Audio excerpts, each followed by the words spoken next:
நமஸ்காரம். உங்கள் கல்பனா ஸ்ரீகாந்த். ஆகஸ்ட் மாதம் மகர ராசி மற்றும் மகர லக்ன அன்பர்களுக்கு எப்படி இருக்கும் அப்படின்றது தான் இந்த பதிவில் பார்க்க போகிறோம்.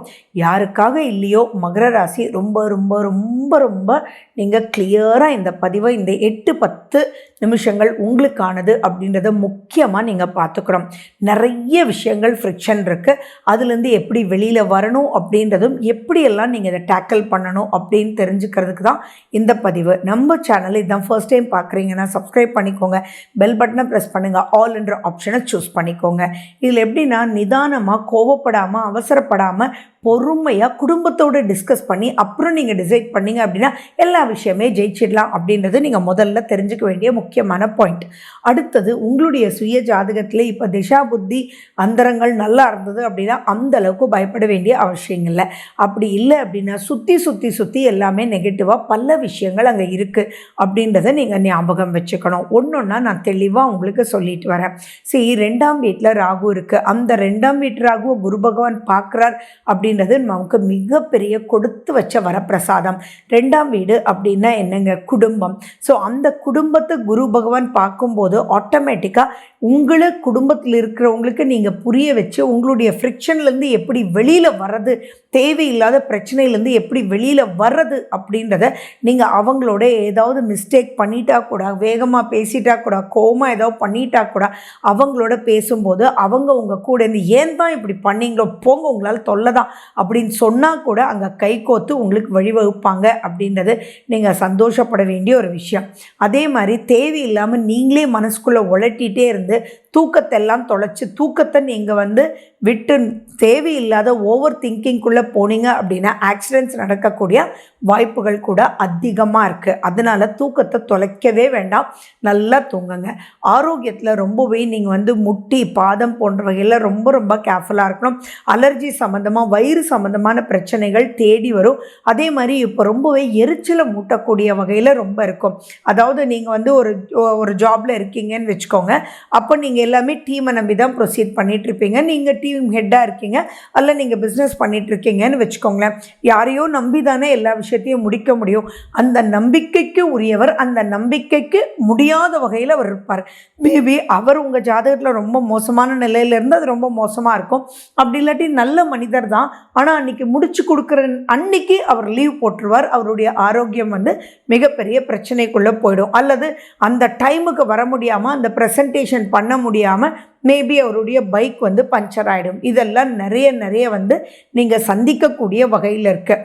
அதே மாதிரி அரசு வழியிலையும் ஏதாவது பிரச்சனைகள் தேடி வரக்கூடிய வாய்ப்புகள் இருக்குது. ஸோ கவர்மெண்ட்டுக்கு நீங்கள் கட்ட வேண்டிய டேக்ஸ், நீங்கள் சிம்பிளாக சொல்லணும்னா எலக்ட்ரிசிட்டி பில் கூட உங்களுக்கு 15ஆம் தேதி அப்படின்னா 5ஆம் தேதிக்குள்ளே நீங்கள் கட்டிடுங்க. எந்த ஒரு வெல்த் டேக்ஸ் எதுவுமே பாக்கி வச்சிடவே வேண்டாம். உங்களுக்காக ஒர்க் பண்ணுறவங்க கூட அந்த சமயத்தில் உதவ முடியாத ஒரு நிலைக்குள்ளே நீங்கள் தள்ளப்பட்டுருவீங்க. மேபி உங்களுடைய க்ளோஸ் ஃப்ரெண்டு அந்த பதவியிலேயே இருப்பார், ஆனால் நீங்கள் போகும்போது உங்களுக்கு ஹெல்ப் பண்ண முடியாத ஒரு நிலைக்கு தள்ளப்பட்டுருவார். அதனால் நீங்கள் அவரை பற்றி தப்பாவோ, அவரை பற்றி காசப்பாவோ, இவனே இப்படி பண்ணால் எப்படின்னு நீங்கள் பேசியோ ஒரு யூஸுமே இல்லை. உங்களுடைய ரீச்சில் அவங்க இருக்க முடியாத ஒரு நிலையில் கிரக நிலைகள் அதிகமாக இருக்குது அப்படின்றத நீங்கள் ஞாபகம் வச்சுக்கோங்க. அதே மாதிரி 9ஆம் வீட்டில் செவ்வாய், அவர் யார்? உங்களுடைய 4ஆம் வீடு அண்ட் 11ஆம் அதிபதி. அவர் சனி பகவானுடைய வக்ர பார்வையில் போய் உட்கார்ந்துட்டுருக்கார். அப்படி இருக்கும்போது 1க்கு 2 முரண்பாடுகள் பல ரூபத்தில் பல மாதிரி இருக்கும். இந்த மாதிரி சுச்சுவேஷனில் தான் பார்த்தீங்கன்னா நிறைய பேர் ஈவன் ஒரு குழந்தையாக இருக்காங்கன்னு வச்சுக்கோங்களேன். அவங்க கரெக்டாக ட்ராயிங் வரைஞ்சி எல்லாம் பண்ணி டே அண்ட் நைட் எல்லாம் பண்ணிவிட்டு, ஆனால் கிளம்பும்போது அந்த ட்ராயிங் நோட்டை எடுத்துகிட்டே போகாமல் அந்த இடத்துல நல்லா திட்டு வாங்கிட்டு வருவாங்க. இது நீங்கள் எல்லா விஷயத்துக்கும் ஒப்பிட்டு பார்த்துக்கோங்க. இப்படித்தான் எல்லா விஷயங்கள் செஞ்சும் அது ஃபினிஷ் பண்ணாத ஒரு முறையில் இருக்கும். சுய ஜாதகத்தில் ராகு கேதுனுடைய நிலை எப்படி இருக்குன்னு தயவு செஞ்சு நீங்கள் பாருங்கள். நீங்கள் இப்போ மே மாதம் பெயர்ச்சி ஆனதுக்கப்புறம் பரிகாரங்கள் பண்ணியிருந்தால் ஓகே. அப்படி இல்லைன்னா உங்கள் பக்கத்தில் இருக்கக்கூடிய பழமை வாய்ந்த சர்ப்பதோஷ ஸ்தலங்களுக்கு உங்கள் நட்சத்திரம் தண்ணிக்கோ அல்லது ஆயில்ய தண்ணிக்கோ நீங்கள் போய் மனதார பிரார்த்தனை பண்ணி உள்ளது உள்ளபடி கண்ணில் காமின்னு சொல்லி பிரார்த்தனை பண்ணிட்டு வாங்க. எப்பயுமே ராகு கேது ஷேடோ. அப்படி இருக்கும்போது நிழல்றதை விட்டு உண்மையை காமிச்சாலே கிளம்ப கிளம்பும்போது அந்த டிராயிங் நோட் எடுக்கலை அப்படின்றது ஞாபகம் வந்துடும், அல்லது உங்களுடைய பேரண்ட்ஸ் வந்து உங்களுக்கு ஞாபகப்படுத்திடுவாங்க.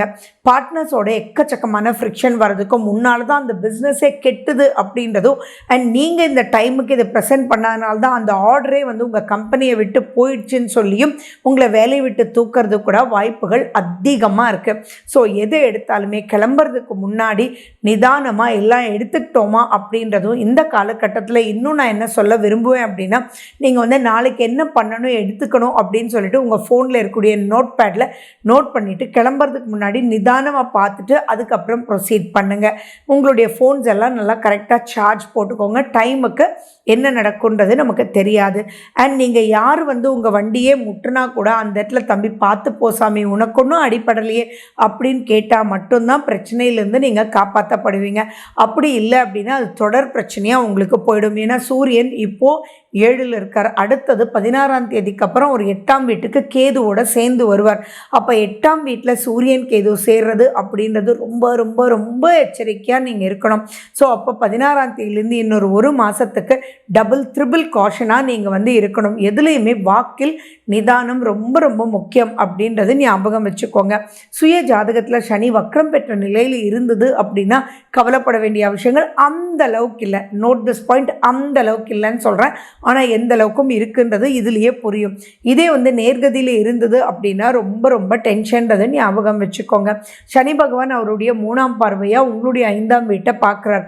அப்படி இருக்கும்போது உங்கள் குழந்தைகளும் உங்களை புரிஞ்சிக்காத ஒரு நிலையில் இருப்பாங்க. குழந்தைங்களுக்கு எக்கச்சக்க செலவுகள் நீங்கள் பண்ணுற மாதிரி, அவங்களுக்கு ஏதாவது ஆரோக்கியமோ அல்லது அவங்க உங்ககிட்ட வந்து ஒரு ஹை டியூஷனில் சேர்த்து வைக்க சொல்லியோ பிரச்சனை பண்ணுறதுக்கு வாய்ப்புகள் இருக்குது. ஸோ இந்த இடத்துல நீங்கள் எது எடுத்தாலுமே பொறுமையாக இருந்து சொன்னீங்க அப்படின்னா தான் நிறைய விஷயங்கள் நீங்கள் ஜெயிக்க முடியும். இந்த இடத்துல வீண் விவாதங்கள் விதண்டாவாதங்கள் வேண்டாம்.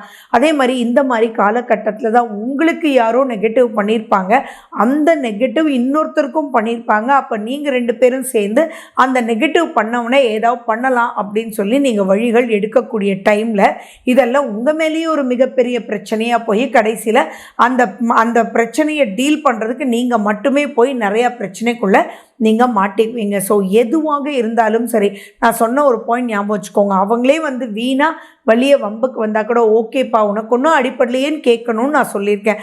அப்படி இருக்கும்போது நீங்களே வீணான பிரச்சனைக்குள்ளெல்லாம் போனீங்க அப்படின்னா ரொம்ப ரொம்ப டிஃபிகல்ட். பொருளாதாரம் அப்படின்னு பார்க்கும்போது ரொம்ப பெருசாக பயப்பட வேண்டிய அவசியங்கள் இல்லை.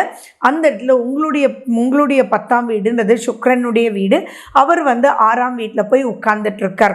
ஸோ குருவோடு உட்கார்ந்துட்டுருக்கார். ஸோ அதனால் ரொம்ப பெரிய பயம் பாதிப்புகள் இல்லை. வரவுக்கு ஏற்ற செலவு அப்படின்றது வந்துகிட்டே இருக்கும். பட் ஆனால் ஆரோக்கியத்துலேயும் சரி, உங்களுடைய பேச்சிலையும் சரி, உங்களுடைய நடவடிக்கையிலையும் சரி, எதுலேயுமே ரொம்ப ரொம்ப ஜாக்கிரதையாக இருக்கணும். ஏதாவது அதிகாரிகள்கிட்ட நீங்கள் பேசும்போது கூட நீங்கள் இப்போ பேசுகிறது உனக்கு என்னடா தெரியுன்ற மாதிரி அவங்களுக்கு தோணும். அதனால தயவு செஞ்சு எதுவுமே ஒன் வேர்டில் ஓகே பண்ணுங்க வைங்க அப்படின்றத சொல்லாமல் எது எடுத்தாலுமே சார் நான் வந்து ரொம்ப தடவை வந்துகிட்டே இருக்கேன் சார், கொஞ்சம் நீங்கள் பண்ணி கொடுத்தீங்கன்னா எனக்கு உதவியாக இருக்கும் சார் அப்படின்னு சொல்லி எதுவுமே நிதானமான வாக்கின் மூலிமா நாக்கு கண்ட்ரோலாக வச்சுக்கிட்டு நீங்கள் ப்ரொசீட் பண்ணிங்கன்னா வெற்றி நிச்சயம், வெற்றி உறுதி. ஸோ இந்த இடத்துல நீங்கள் முருகனுடைய வழிபாடு ரொம்ப ரொம்ப ரொம்ப முக்கியம். எந்த பிரச்சனையும் சிக்காமல் ப்ளீஸ் நீங்கள் ஜெயிச்சு வரணுன்றது தான் என்னுடைய வேண்டுகோள். ஸோ நன்றி, வணக்கம், வாழ்க வளமுடன்.